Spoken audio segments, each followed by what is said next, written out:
Hello दोस्तों, स्वागत है GK Vikram study YouTube channel में। दोस्तों, आज के इस वीडियो में देखेंगे ज्योग्राफी यानी कि भूगोल से संबंधित दोस्तों टॉप 30 क्वेश्चन जो आपके एग्जाम में बार बार पूछे जाते हैं। तो दोस्तों आप लोग इसे ध्यान से देखिएगा। चलिए दोस्तों, पहला क्वेश्चन देखते हैं। पहला क्वेश्चन है, सदाबहार वर्षा वन कहाँ पाए जाते हैं? सदाबहार वर्षा वन कहाँ पाए जाते हैं दोस्तों? पहले क्वेश्चन का आंसर होगा डी, ब्राजील में। ब्राजील देश में ये सदाबहार वर्षा जो है वन पाए जाते हैं। अगला प्रश्न है, सवाना घास का मैदान कहाँ है? सवाना घास का मैदान कहाँ है? तो अफ्रीका में। कहाँ दोस्तों? अफ्रीका में। याद रखिएगा, दूसरे क्वेश्चन का बी आंसर होगा। आगे बढ़ते हैं।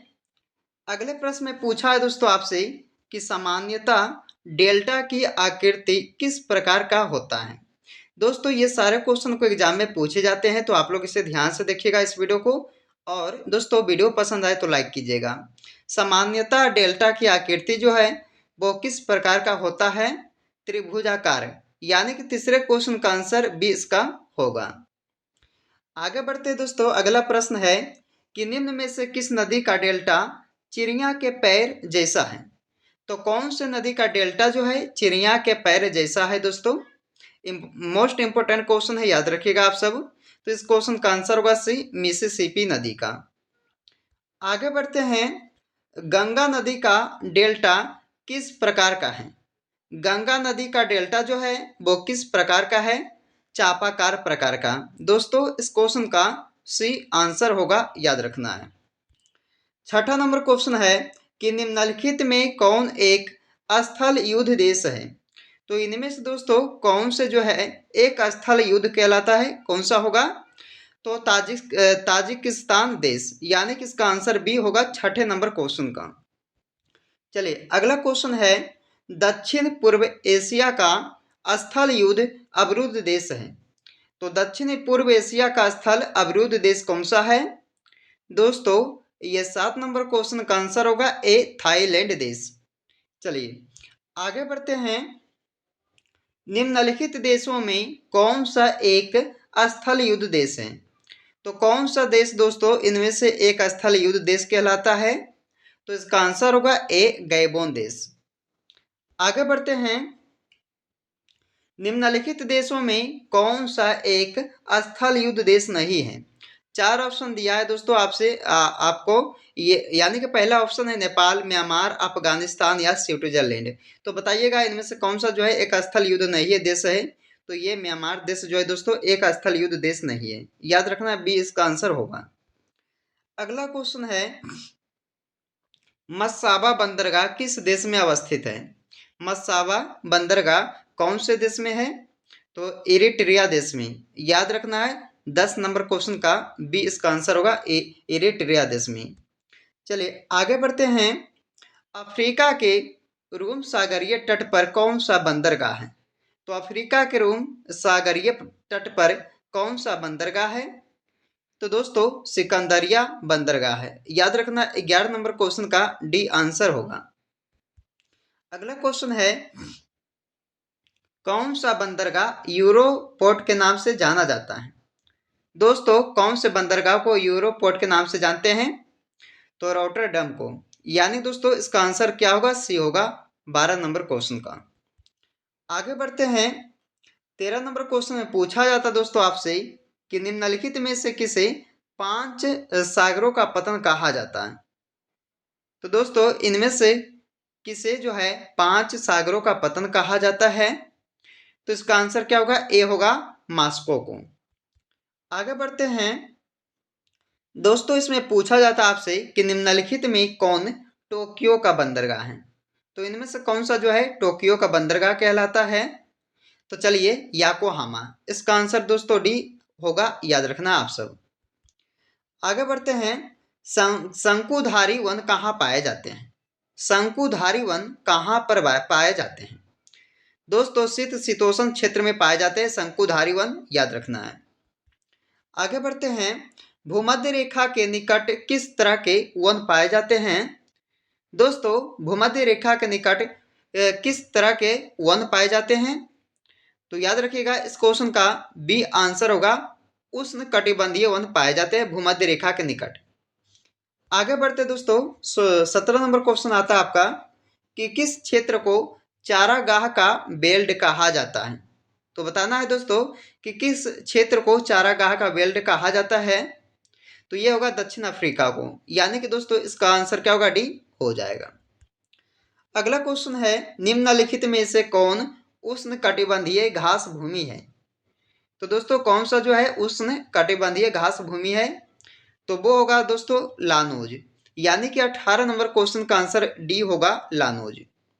दोस्तों अगर आप लोग को ये वीडियो पसंद आ रहा हो दोस्तों तो वीडियो को लाइक कीजिएगा और दोस्तों के यहाँ शेयर कीजिएगा। चलिए अगला क्वेश्चन है, कनाडा के मध्य अक्षांशीय घास के मैदान क्या कहलाते हैं? तो कनाडा के मध्य अक्षांशीय घास के मैदान कहलाते दोस्तों क्या? प्रेयरी। याद रखना डी इसका आंसर होगा। अगला क्वेश्चन है, किस प्राकृतिक प्रदेश को विकास का प्रदेश कहा जाता है? तो किस प्राकृतिक प्रदेश को विकास का प्रदेश कहा जाता दोस्तों? तो इसका आंसर होगा ए मानसूनी प्रदेश को। आगे बढ़ते हैं, रोपण कृषि किस प्राकृतिक प्रदेश में किया जाता है? तो रोपण कृषि जो है दोस्तों वो कौन से प्राकृतिक प्रदेश में किया जाता है? विषुवतीय प्रदेश में। इसका आंसर ए होगा 21 नंबर क्वेश्चन का। दोस्तों जितने भी क्वेश्चन इस वीडियो में देखिएगा ये ज्योग्राफी यानी कि भूगोल से संबंधित है दोस्तों, जो काफ़ी बार एग्जाम में पूछा गया हो वही क्वेश्चन इस वीडियो में करा चुका हूं। तो दोस्तों आप लोग जो है इस वीडियो को पूरा कंप्लीट देखकर ही जाइएगा। चलिए 22 नंबर क्वेश्चन है, किस प्राकृतिक प्रदेश को शीत मरुस्थल कहा जाता है? तो कौन से प्राकृतिक प्रदेश को शीत मरुस्थल कहा जाता है? तो टुंड्रा प्रदेश को याद रखना है। चलिए 23 नंबर क्वेश्चन है, कुजवास कोयला क्षेत्र निम्न में से किस देश में स्थित है? कुजवास कोयला क्षेत्र जो है कौन से देश में स्थित है? तो रूस देश होगा दोस्तों, यानी कि इसका आंसर ए हो जाएगा। अगला क्वेश्चन है, रूस बेसिन कोयला उत्पादक क्षेत्र कौन से देश में स्थित है? तो रूस बेसिन कोयला उत्पादक क्षेत्र जो है किस देश में है दोस्तों? तो ये होगा जर्मनी देश में। इसका आंसर डी होगा 24 नंबर क्वेश्चन का। अगला क्वेश्चन है, ढाका प्राचीन काल में किस लिए प्रसिद्ध था? दोस्तों ये ढाका जो है ये प्राचीन काल में किसके लिए प्रसिद्ध था? तो मलमल के लिए। याद रखना है बी इसका इस क्वेश्चन का आंसर होगा दोस्तों 25 नंबर क्वेश्चन का, मलमल। अगला क्वेश्चन है, ब्यूनस आयरस निम्न में से किस लिए प्रसिद्ध है? तो बताइए दोस्तों ब्यूनस आयरस जो है वो किस लिए प्रसिद्ध है? तो डेयरी पदार्थ व मांस के लिए प्रसिद्ध है। 26 नंबर क्वेश्चन का ए राइट आंसर होगा। 27 नंबर क्वेश्चन है कि निम्न में से कौन सर्वाधिक औद्योगिकीकृत देश है? दोस्तों इनमें से कौन सा सर्वाधिक औद्योगिकीकृत देश है?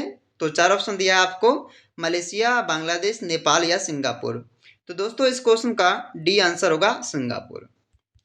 आगे बढ़ते हैं, सौर मंडल का सर्वाधिक गर्म ग्रह कौन सा है? तो आप सबको पता होगा दोस्तों कि सौर मंडल का जो सर्वाधिक गर्म ग्रह है वो शुक्र ग्रह कहलाता है, यानी कि इसका आंसर क्या होगा? सी वाला होगा 28 नंबर क्वेश्चन का, याद रखना है। अगला क्वेश्चन है, पृथ्वी से निकटतम दूरी पर स्थित ग्रह कौन सा है?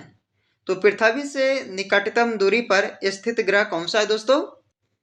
तो इसका आंसर क्या होगा दोस्तों? ऑप्शन बी वाला होगा शुक्र ग्रह।